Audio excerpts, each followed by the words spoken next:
All right, so before we continue getting deeper and deeper into Android security testing, because that is what we are intending to do, we need to set up the laboratory. All right, so let's be ready for the course and for the hands-on examples and the practice that we're going to get into. So let's have a look at all of the software that we will install with its categories. So throughout the course, we're going to install some of the software onto the host machine. So my host operating system is Mac OS. Of course, you can always use Microsoft Windows or any Linux distribution like Ubuntu, Fedora, etc. And there are really no disadvantages in terms of the, following and learning the exercises in this course. There's really no significant difference when these software will run on the different operating systems, right? So there's not a problem. Each has their own emulator. But besides a host operating system, we do need to install Kali on a virtualization platform. So Kali, briefly, is a Linux distribution that is prepared for ethical hackers. So we're going to use Kali as the attacker system. Kali includes a lot of useful and free-to-use hacking tools, and we're going to use some of these tools.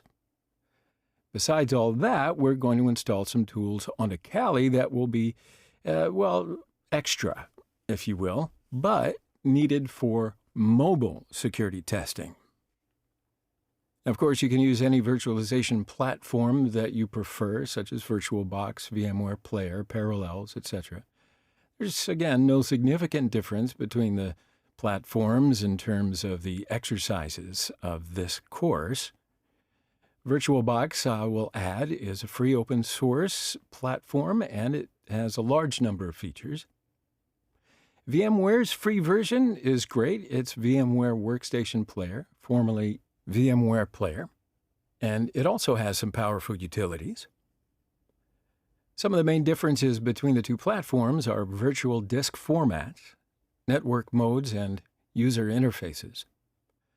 You can always compare the features of VirtualBox and VMware in particular detail and select whatever suits you, what you feel like working in. What I'm going to do is use VirtualBox. Now, like I said before, emulators are very important to simulate and test Android mobile phones without needing to have the physical device right in front of you.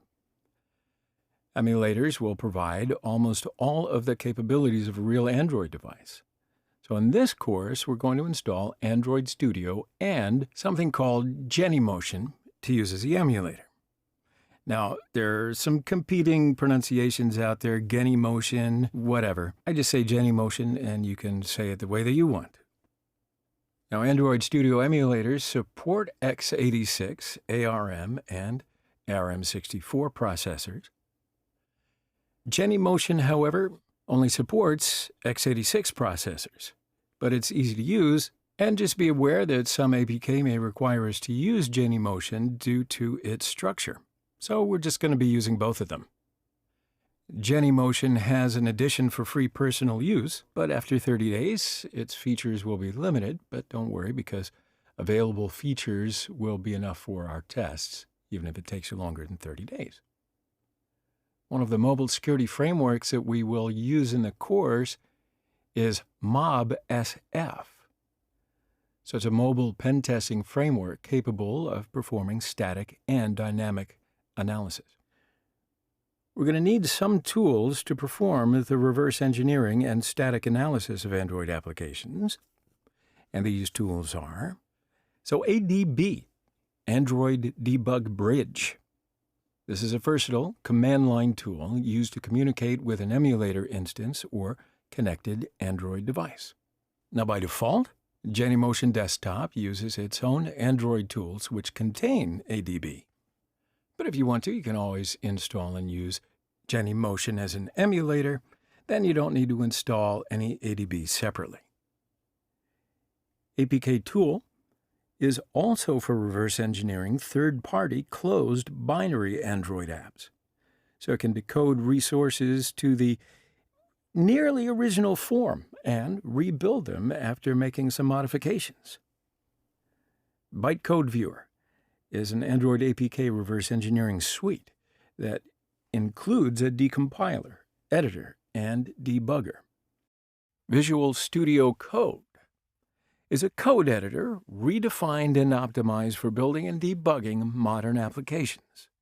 We'll use VS Code for the APK Lab extension. So APK Lab is Android Reverse Engineering Workbench. APK Studio, which is an open-source cross-platform Qt-based IDE for reverse engineering Android application packages. So now I want to show you the lab architecture diagram for this course. It'll help you understand the structure of the virtual machines as well as the software that we're going to install in the laboratory environment. So we'll have a look at the big picture. Here's the whole picture. So host is your computer on the network that you access via the internet, via Wi-Fi access point, or a wired connection, it doesn't matter. And you will install one of the virtualization platforms, such as VMware or VirtualBox, on your host machine. We'll install Genymotion, Android Studio, APK Studio, and VS Code on the host machine. We'll install Kali Linux as the attacker system and install the necessary tools for Android security testing. Although there are some virtual machines that come pre-installed as tools for Android testing, you may not be able to access all of them for free in the future. That's why we want to use Kali, so that you can use it in the long run.